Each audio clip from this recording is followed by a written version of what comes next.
أشرف الأعراب والأعجم خير من يمشي على قدمه باسط المعروف جامعة صاحب الإحسان والكرم تاج رسل الله قاطبة صادق الأقوال والكلم خبيت بالنور طينته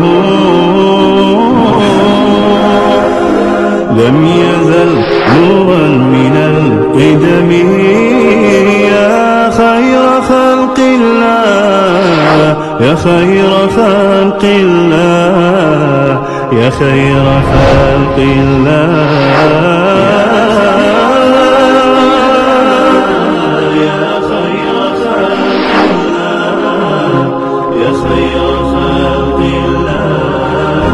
محمد إن أول بيت وضع للناس للذي ببكة مباركا وهدى للعالمين.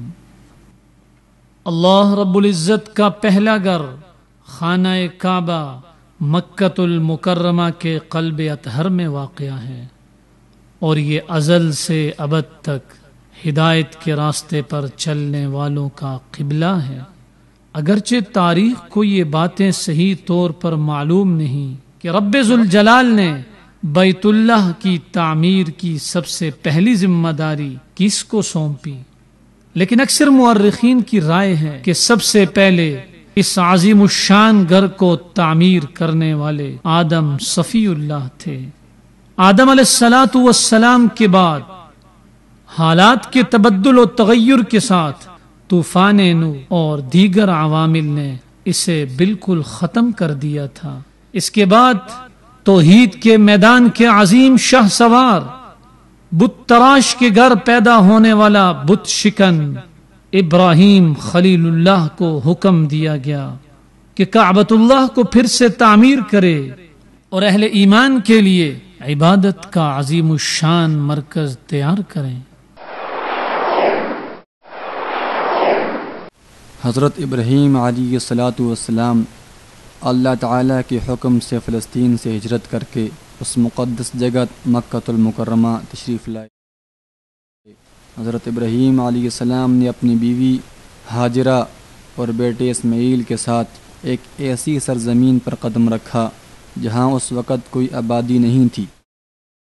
ایک بے آب و گیا سرزمین تھی.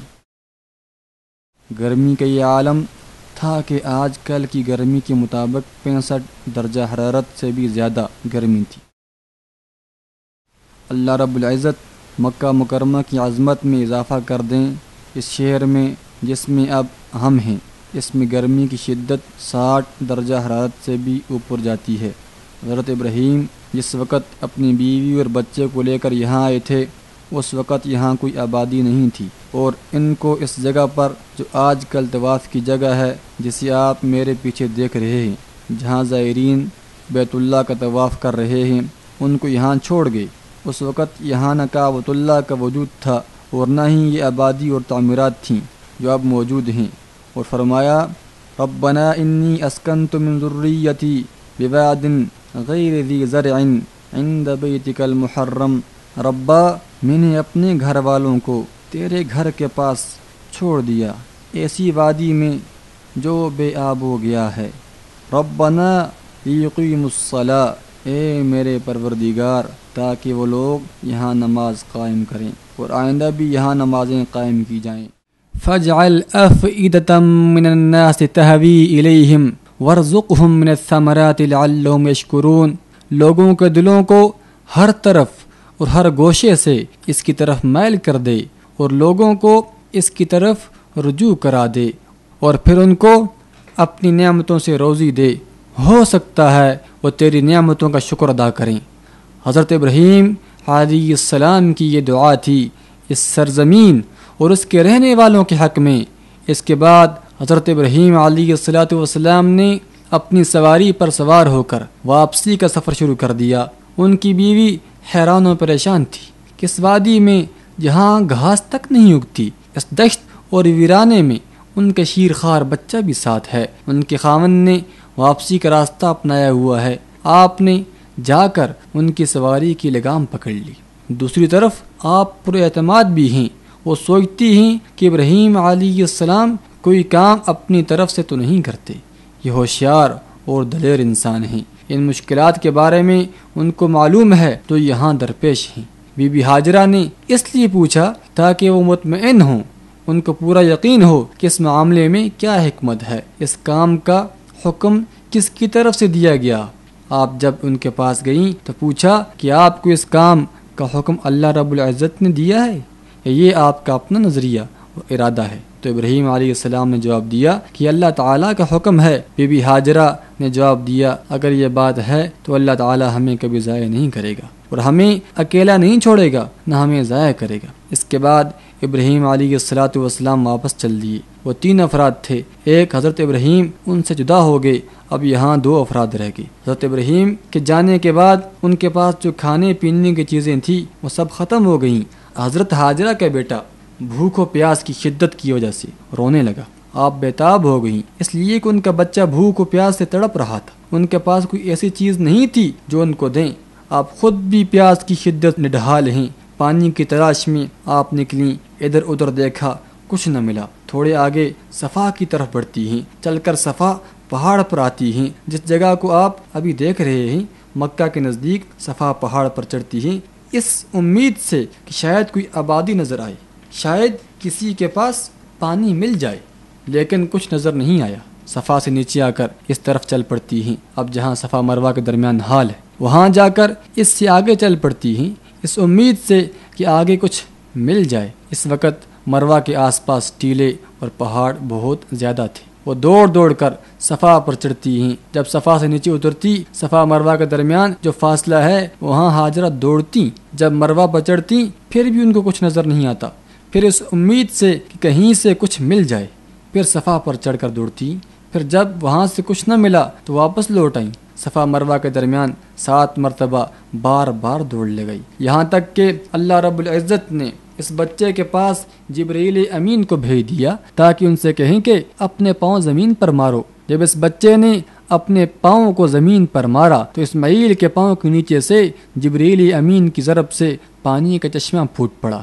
زمزم کا پانی اللہ رب العزت کی طرف سے ہاجرہ اور اسماعیل کے لیے ایک ہدیہ تھا۔ ان صبر و توکل اور ان کی اس یقین کا جو اللہ رب العزت پر تھا، جس کی بنا پر ان کے پاؤں کے نیچے سے چشمہ جاری ہوا۔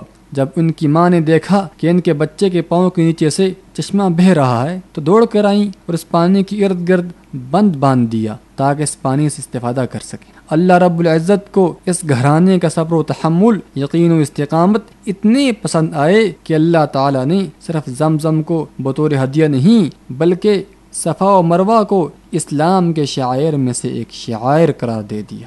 اس دن سے لے کر قیامت آنے تک بیت اللہ جو ابراہیم نے اپنے لخت جگر اسماعیل کے ساتھ مل کر بنایا تھا، جو بھی اس کا حج کرنے آئے اس پر فرض کر دیا گیا کہ وہاں جا کر بی بی ہاجرہ کی یاد میں جہاں انہوں نے 7 چکر لگائے تھے وہ بھی 7 چکر لگائے۔ جب آب زمزم جوش مارنے لگا تو ہر طرف سے مرغیاں پانی کے لیے وہاں اکٹھی ہو گئیں۔ وہاں سے گزرنے والے قافلوں نے جب دیکھا کہ یہاں مرغیاں جمع ہیں تو انہوں نے کہا ضرور یہاں کوئی چیز ہے۔ جب انہوں نے آ کر وہاں دیکھا تو حیران ہوئے، یہاں تو پانی ہے۔ قبیلہ جرہم وہ پہلا قبیلہ تھا تو یہاں آ کر مکہ میں آباد ہوا۔ جب ان لوگوں نے آ کر دیکھا کہ یہاں تو پانی کا چشمہ ہے تو ان لوگوں نے ارادہ کر لیا کہ یہاں گھر تعمیر کر کے آباد ہو جائے۔ پھر حضرت ہاجرہ کے پاس گئے اور اجازت طلب کی کہ اس چشمے کا پانی استعمال کریں اور وہاں سکونت اختیار کریں۔ آپ نے اجازت دی اور وہ قبیلہ جرہم وہاں آباد ہو گیا۔ مکہ مکرمہ میں سب سے پہلے سکونت اختیار کرنے والے یہی قبیلہ بنی جرہم کے لوگ۔ بعد میں حضرت اسماعیل علیہ السلام کی شادی اسی قبیلے کی ایک لڑکی سے ہوئی، اس طرح اس قبیلے کی ان کے ساتھ نسبت ہو گئی۔ حضرت اسماعیل علیہ السلام کی جو اولاد تھی وہ بھی اسی شہر میں بسنے والے تھے، انہی کی نسل سے ہمارے پیارے نبی محمد الرسول اللہ صلی اللہ علیہ وسلم پیدا ہوئے۔ قبیلہ جرہم نے آب زمزم کو اپنی ذمہ داری میں لے لیا تھا۔ بنی خزاعہ نے ان پر حملہ کیا۔ قبیلہ بنی جرہم نے اس ڈر سے کہ آب زمزم پر ان کا قبضہ نہ ہو جائے اس کو ڈھک کر اسے چھپا دیا، پھر یہ چشمہ ان کو نہیں ملا۔ بعد میں یہ چشمہ خشک ہو گیا تھا اور کچھ عرصے تک یہ چشمہ خشک ہی رہا، یہاں تک کہ آپ صلی اللہ علیہ وسلم کے دادا عبد المطلب کا دور آیا۔ انہوں نے اس چشمے کو بہت تلاش کیا، آپ سے پہلے لوگوں نے بھی اسے تلاش کرنے کی بہت کوشش کی۔ وہ چشمہ جس کی مکہ والوں کو بہت ضرورت تھی اور اسماعیل علیہ السلام کی ایک یادگار تھی۔ صفا اور مروہ پر تمام ایک ہی خاندان ابراہیم کی یادگار ہے، وہ خاندان جس نے اسلام کی خاطر کسی بھی قربانی سے دریغ نہیں کیا اور ہر مشکل سے گزرے، وہ خاندان جس نے اللہ کے لیے ہجرت کی اور اللہ تعالیٰ پر صبر و توکل کیا اور اللہ تعالیٰ پر انہیں یقین تھا۔ خانہ کعبہ کے یہ بانی حضرت اسماعیل چشمے کے مالک بن گئے اور حضرت ہاجرہ صفا و مروہ کی مالک بن گئیں۔ یہ پورا حرم ابراہیم اور ان کے خاندان کی ایک یادگار ہے اور یہ مشاعر حج میں ہے۔ اور اسماعیل علیہ السلام بعد میں قربانی کرنے کی جگہ بھی گئے، یہ جگہ بھی مشاعر الہی میں سے قرار پائی۔ مینا میں اسماعیل علیہ السلام کی قربانی کی جگہ پہنچنے والے راستے میں شیطان کو کنکریاں بھی ماری جاتی۔ قدرت کا عظیم الشان کرشمہ دیکھیے کہ یمنی عربوں میں سے بنی جرہم قبیلے نے سد معارب کے ٹوٹنے کے بعد اپنی زمینوں کو چھوڑ دیا تھا۔ اللہ رب العزت نے ان کی رہنمائی مکۃ المکرمہ کی طرف کی تاکہ بی بی ہاجرہ اور ان کے عظیم الشان بیٹے حضرت اسماعیل علیہ السلام جو کہ ایک ویران میدان میں رہتے تھے انہیں کچھ تسلی اور اطمینان حاصل ہو جائے۔ اللہ رب العزت نے اپنے عظیم بندے کی خوبصورت دعا کو قبول فرما لیا۔ ربنا انی اسکنت من ذریتی بواد غیر ذی زرع عند بیتک المحرم ربنا لیقیموا الصلاة فاجعل افئدة من الناس تهوی الیہم وارزقهم من الثمرات لعلهم یشکرون۔ أشرف الأعراب والعجم خير من يمشي على قدمه باسط المعروف جامعة صاحب الإحسان والكرم تاج رسل الله قاطبة صادق الأقوال والكلم خبيت بالنور طينته لم يزل نورا من القدم يا خير خلق الله يا خير خلق الله يا خير خلق الله